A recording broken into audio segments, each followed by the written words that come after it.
wéy leen di gën a abonné ci chaîne YouTube bii di Syndicalisme TV, la télévision du moment bi leen di jox mboolem xibaar yu wér te wóor ci à temps réel. dal leen ak jàmm ñu xëy taxan yéeni kaay xëyandoo tembe ko levé yéeni kaay mi xëy yeewu rek dal ci réveil nee naka marché de communication électronique ARPP nee na faw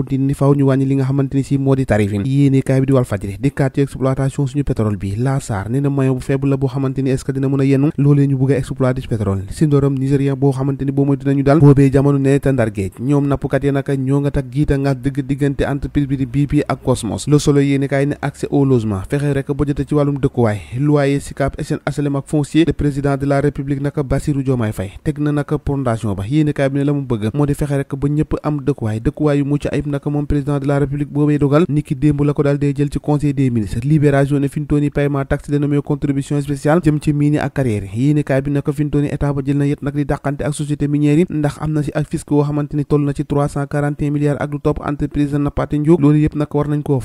fay naka jëmale ko askan wi boobee jamono naka askan wi ñoo ngi bëgg a dee ci circulation bi Afrique enregistré na tolloo ko 250 000 ñoo xamante ñàkk nañ seenu bakkan ci accident ci atum 2021 accident yi dinañu jeexal ni marché financier de l'UEMOA l'indépendant yéeni kaay ne 1865 milliards yoo xamante ni levé nañ ko par Dakar ci diiru ñaar fukki at ak juróom-ñett yéeni kaay bi xëy na koo fa sax limogeage et nomination Bassirou Diomaye Faye jilaat na jaasi ja daqaat na daggaat na naka moom mi nga xamante ni mooy président am na ay nomination yu bees yoo xamante ni jot na koo def moo ngi tàmbali di wéy naka di ñi nga xamante ni ci ñoo fi woon ñi fi woon naka gannaaw téeméeri fan naka moom Bassirou Diomaye Faye lii quotidien ne gannaaw si loolee naka joobu nañ dëggantaan ci liggéey ba moom président de la république sàkku na ci premier ministre Ousmane Sonko mu jël mboolee motuwaay ngir mu waajal naka prestation prochaine naka ci déclaration politique générale foofee ca assemblée nationale ñaareelu semestre 2024 nee na dañoo bëgg a consolider crucialement rejoyanti indi ay coppite ci wàllum politique publique ak reddition des comptes moom ne la ko président de la république président Bassirou Diomaye Faye xëy fësale grand panel yéenekaay ne leneen loo xamante ni si jël nañ ko ci conseil des ministres moo di état ba nag fere na pagaay gi ci secteur dem ak dikk bëgg nañoo joyanti defaraat li nga xamante ni si moo di dem ak dikk boobee ndax na mu buujoo jàqu nam yéenekaay bi ne fi ñu toll naka transport public nag ak résilience aux normes bëgg nañ itam defar lu tollook 17 centres de contrôle technique yéenekaay bi moo xëy di ko fësal le quotidien yéenekaay xëy jógee garage googee dal ci ndox mi nee na fintooni naka taw yi tegalanto yi nee na ndox mu bari de ndox moomee nag li ko dalee Touba Kaffrine ak yeneen ci quartier yoo xamante ni si ci jamono ji ñoo ngi tëmb ci ndox mi ñaari gone yu ñàkk seenu bakkan ni ki démb fa ñoo làpp ci ndoxu taw yooyu foofee ca diwaanu Kolda Dakar moom si jamono ji tëraltu nelaw ndax ndox mi nga xamante ni si tere na nelaw di ndoxu taw yi inondation bi ne ruet nag si jamono ji rectification ajustement ak reddition des comptes Bassirou Diomaye Faye yëkkati na mbir ma fintooni la mu bëgg rek moo di joyante soobu ci liggéey bi jublu naka ci wàllum luwaay logement social Bassirou Diomaye Faye bëgg na accélérer mbir mi